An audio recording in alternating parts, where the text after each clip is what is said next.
Hello and welcome to Think Watercolour.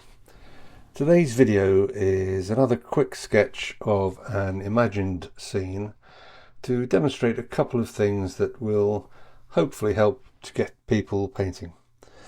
Firstly, I want to show how to create harmony by using complementary colours, and secondly I want to demonstrate how you can use the white of your paper in the foreground to create depth and contrast in your watercolours. So let me talk you through it.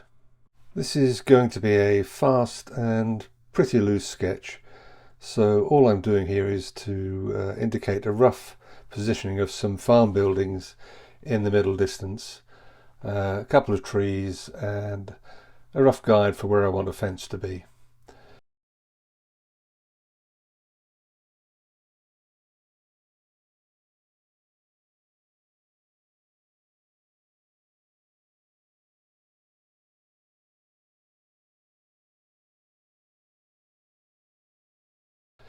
This is Saunders Waterford 300-gram rough paper, by the way.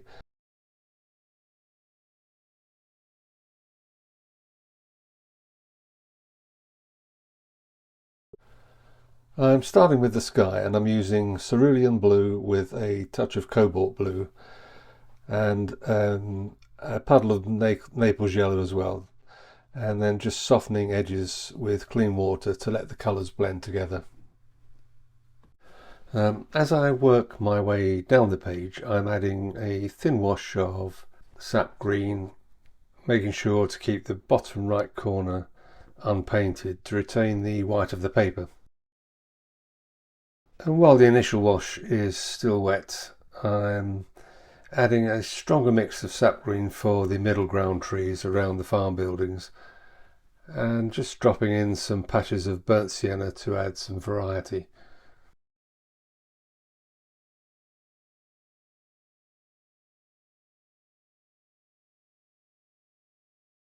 And then I'm adding some more random patches of the same colours for the fields and the foreground areas, plus some jadeite green for the darker areas. All wet and wet at this stage, and as I paint more foreground shapes, I'm using some sepia for some stronger values here and there. Again, being careful to retain the white of the paper at the bottom right.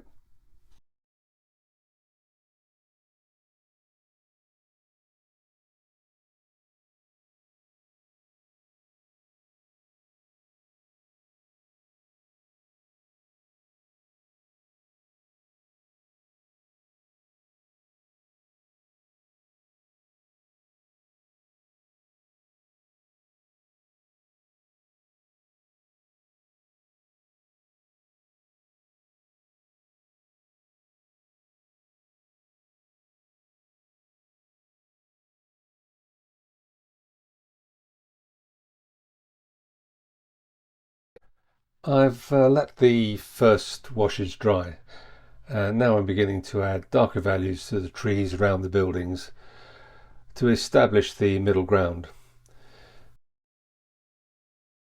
The greens for the trees are all various mixes of sap green, jadeite green and burnt sienna, plus a few touches of sepia here and there.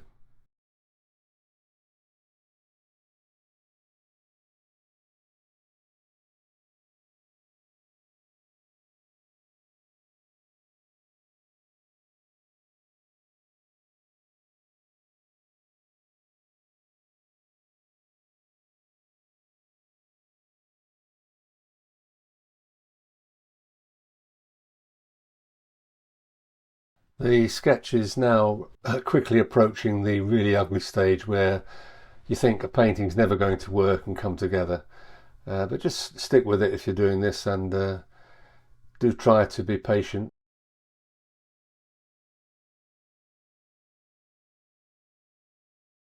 Here I'm just using the side of the brush to pick up the texture of the paper in a sort of dry brush style, just to add a bit of variety.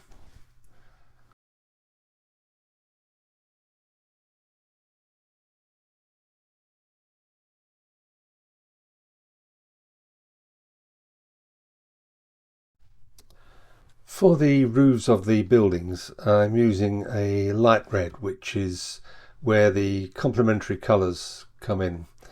Red and green are complementaries, and as the sketch progresses, you'll hopefully see some harmony forming in the painting.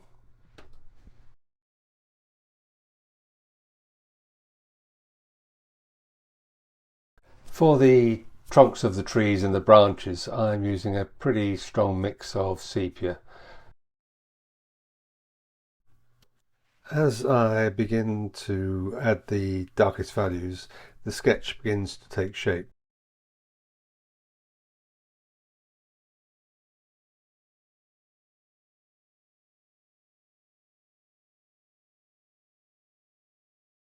Here I'm using a rigger for the thinner branches and the mid-ground tree.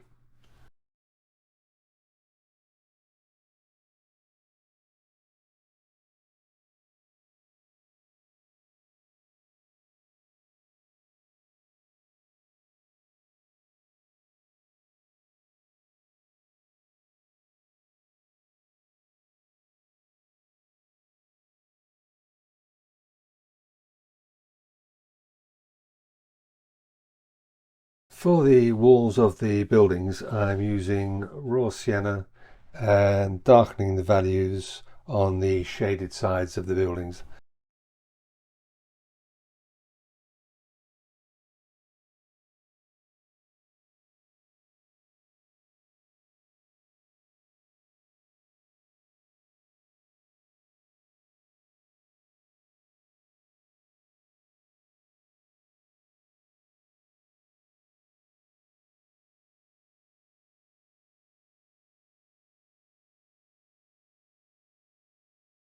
Painting the fence again with raw sienna helps to create a feeling of depth in the painting and also adds context to the scene that I'm painting.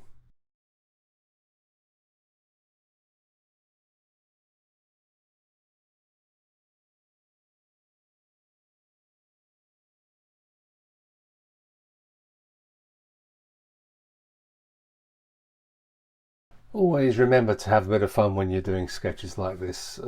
These foreground grasses are very loosely painted using a variety of tones of green and yellow and sienna colours. Try not to let yourself be hampered by too many rules. It's just a quick sketch and it should be enjoyable, and you should learn from it. You make mistakes and learn from them. That's how we learn to make our way through life.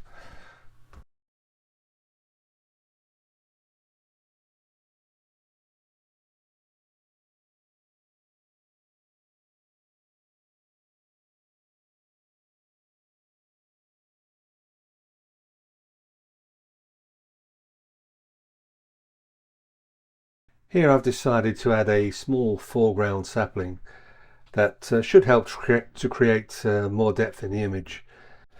The idea is to draw the viewer's eye closer to the front of the painting so that you get this feeling of depth.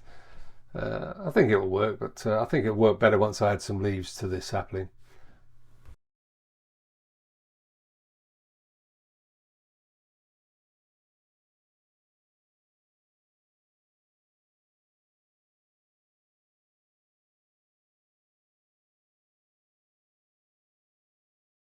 And as I add the darkest darks and the leaves on the main tree, the contrast between light and dark and warm and cool slowly brings the sketch together. This is the green for the leaves on the trees is, again, it's just sap green and jadeite green mixed together with perhaps a drop of burnt sienna dropped in here and there.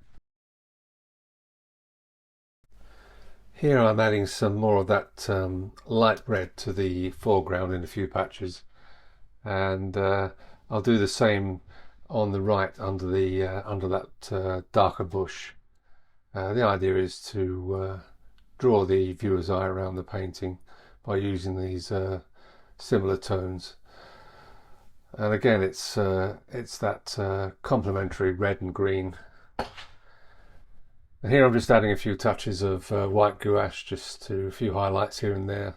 Some on the edge of the roof on the building, some in the foreground, and using a dry brush technique just to scumble in some white streaks in the foreground. Always remembering to keep that bit of paper at the bottom right nice and bright and clean. And you'll see once the painting's finished how that draws the painting together, but I'll explain that in a moment. Just splattering a few drops of the red and some yellow here and there, and just lifting out a bit of a highlight on the tree trunks. At this point I've more or less finished, and I just want to point out how the positioning of the reds subtly take the viewer's eye around the painting, and also to mention again the complementaries of red and green and how they add harmony to the scene. Also, by leaving parts of the sketch unpainted, it allows the viewer's imagination to complete the scene in their mind. And for a few final touches, I decided to just darken the leaves of the main tree and that foreground sapling, just to add a little more contrast in the painting. And I think I'm done. Thank you so much for watching. I hope you found this quick demonstration sketch useful.